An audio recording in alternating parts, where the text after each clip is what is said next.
spoken to people, been involved with people in a very emotionally intimate space for over 15 years now. And I've seen thousands of people like that. And I thought to myself, what is my learning as a therapist? What is my learning from all that I see? And how is that learning applicable to each one of you here and to me? And so what I'm going to talk about today is a little bit about that learning. Okay? So I'm going to take the examples of 3 people who I've seen at different points of my therapeutic career. The first one is Rajesh. Of course, names have been changed. Rajesh came to me with a lot of issues of depression. He came from a small town in India, early on came to Mumbai, did quite well, had a business, had a family, had children, settled down. And then, towards the later years of his life, towards 45, 50, he felt depressed. He was anxious, he was not able to sleep, he was not able to eat properly. And I thought to myself, what possibly ails this person? The one thing I found there was that he was thinking constantly about how lazy and inefficient as a person he is. Yes, there was no evidence in reality about it, but it was his thought. And he spent the whole day thinking about this, about how lazy he was, how inefficient he was, and what he could do to improve his situation. The next person I'm going to talk about is Mina. Mina is a homemaker. She has 1 child, and everything was just regular until one day she chanced upon a chat her husband was having with another woman, and it was a sexually intimate chat. And she saw some pictures of both of them in sexually intimate positions, and her world came crumbling down. She was shattered. She didn't know what to do anymore. She didn't know how to think about life anymore. She was not interested in her chores anymore or taking care of her child. And she came to me in that situation. The third person I'm going to speak about is Tony. Tony didn't come to me. Tony's wife got him to me. That often happens with therapists. She said, we need relationship help. Tony was reluctant, hesitant, but eventually he opened up over a few sessions, and we realized Tony had a serious drinking problem. Every morning he cursed himself about not going to the bar. Every evening he headed to the bar. And this was going on. And when I spoke to Tony, I realized that earlier on in life he had seen things or had been a witness to situations where he could do nothing. And he got into a habit of not caring, not bothering, not doing anything about things. Now, I don't want you to consider these 3 people as 3 cases that come to a therapist. I want you to see these people as you, as me, as all of us. And by the time I'm done today, I want to establish that there are more similarities between all of us and these 3 people than there are differences. Now, the differences that exist, of course you say, I'm not like this person. Hey, my issues are different. I may have my issues, but they're different. I'm not like the people you say. True. The differences lie in the context, the differences lie in the circumstances, the differences lie in your personality. But I, as a therapist, see something else. I see what is the similarity. Day after day, session after session, I see how this person deals with his issues almost exactly in the same way as this other person does. So when I'm trying to explain the similarities, I'm going to talk about 2 things. The content of a difficult situation and the process of a difficult situation. The content is what we all see. The content is what we all work with, right? Mina's content is husband is involved with somebody. What to do? She stuck thinking about that, right? But as a therapist, like I said, I want to see the process. And what do I see in the process? Okay? 2 factors. First factor, time after time that I see with everybody facing a difficult situation. A difficult situation could be a medical diagnosis. It could be a financial situation. It could be a relationship breakdown. It could be anything. But time after time, what I see with people is that there is one factor that is at the core, after all the layers are uncovered, at the core of a situation, and that is a deep, intense emotion. of feeling. A very, very difficult feeling. Okay? And the second factor, even the more important one, is that each person has a relationship with this feeling. Okay? Let me explain. In case of Rajesh, he feels he's lazy, he feels he's inefficient, he wants to improve. Every single day he thinks of how many courses he can do, how he can become more tech savvy, how he can be more physically fit. The whole day goes planning. In the evening, he hasn't achieved much, he feels horrible. He feels horrible, he beats himself, he says, I'm horrible, I'm lazy, I'm so inefficient, I just can't do anything. What is the core emotion? The core emotion here is inadequacy.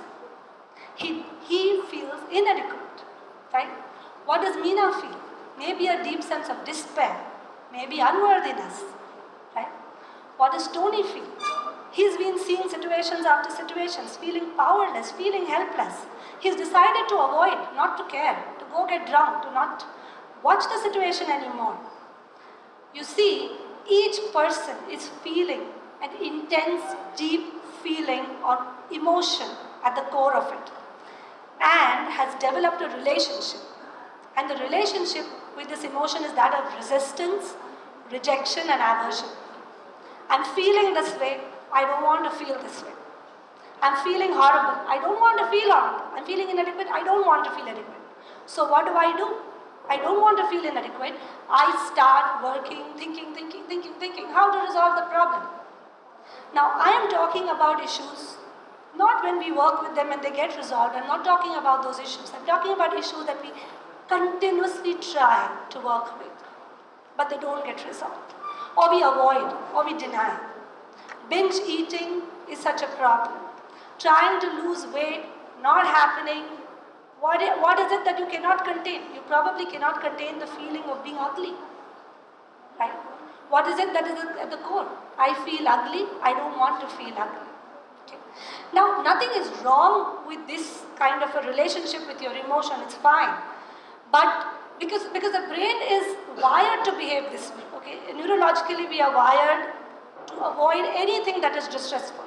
The moment something distressful occurs, we quickly start thinking of the resolution, we quickly start thinking of the way out, we quickly start thinking of how to avoid it or solve it. Okay? What happens when it doesn't get resolved? What happens? Now, I've spoken a lot, so I am going to do a small exercise with you before I go on. Okay? I want all of you to close your eyes for a minute or so. Just close your eyes. Sit with your feet flat on the ground.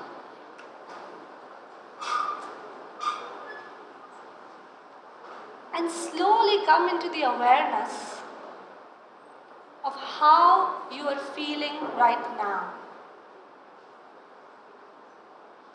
We have talked about some emotional situations. We have also considered that we may also be feeling similar emotions at the core of our difficulties. Just gently ask yourself, how do I feel now?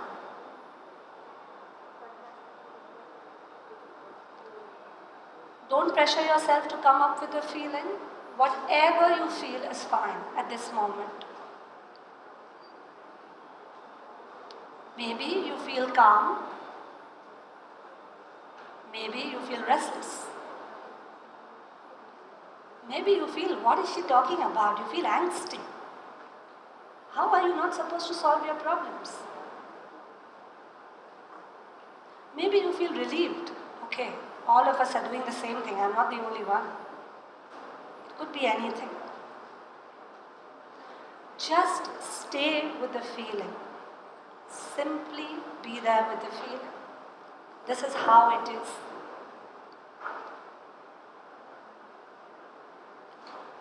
Watch your body's natural disposition.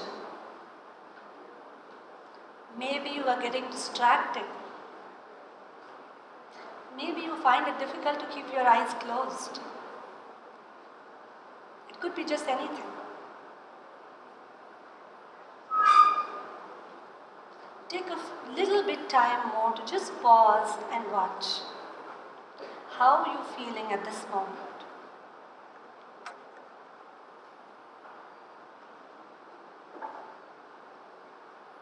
Stay aware of your breath.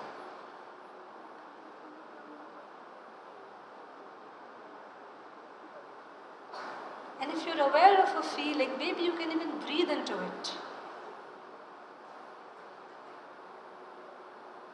If you feel restless, notice that you feel restless.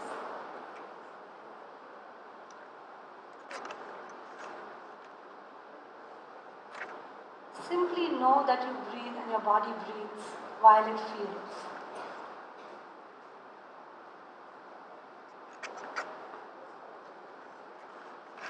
Now gently open your eyes and come back.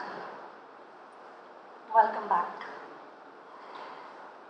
The reason we did this exercise is because it's more important to do something and experience it than to talk about it. What I'm trying to say is that the reactivity is natural to the brain. When you have a difficult emotion, you don't want it. When you don't want it, your whole system stresses to remove it. There is already a difficult emotion, then there is stress on top of that emotion. You've stressed out, you've used your energy resources to push the emotion away. Yeah? Now, mindfulness means being present. Instead of being so reactive, to be more responsive. Yeah? We are trying not to react, we are trying to respond to an emotion. Of course we will take actions. Of course we will do something about it. But not before waiting and watching. What is it that I really feel? Because reactivity has a certain vengeance and hurry in it. Response has space as a concept included in it. Yeah? A metaphor that I usually like to use is, in a hurricane or a tornado, the weather in the center of it, in the eye of the storm, is usually the best. It's mild, sometimes there is even sunshine, right?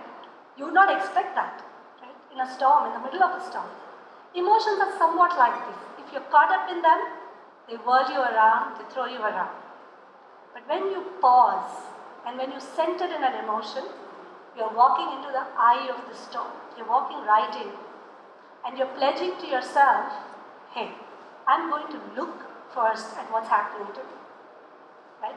When you have to make big decisions, you can't rush into them. You need to watch and you need to know. And what I have realized in my practice as a therapist is that once people, it's a scary space, I agree. It's scary to get into the center of your emotion. But once people open up to the idea and say, okay, I'm going to wait and I'm going to watch, what is it that I'm feeling? And I'm feeling sad, maybe I'm feeling angry. And I'm going to say, okay, I'm feeling sad. I am feeling angry right now. I'm not going to be judgmental. I'm not going to be punitive to myself. I'm just going to feel the way you just sat with yourself for whatever it is. And this can open up a space for so much growth in a human being. And growth doesn't lie in achieving something that you put your mind on. Growth doesn't lie in resolving one problem. Growth, as I see it, and as I see it in my practice with people, lies in developing systems of resilience over a period of time. And slowly, as you can stay with your emotions, it's not just this particular difficult situation that you are working with. You're working with all possible difficult situations you will face for the rest of your life, which I guarantee you will face. Because that's the nature of life. Yeah? So, next time you're in an emotionally difficult situation, you're in a conflict, the only advice I can give is be mindful, be present to yourself. Don't be punitive, don't be harsh, don't avoid the conflict, don't resolve it. For some time, just hang in there and wait. Thank you very much.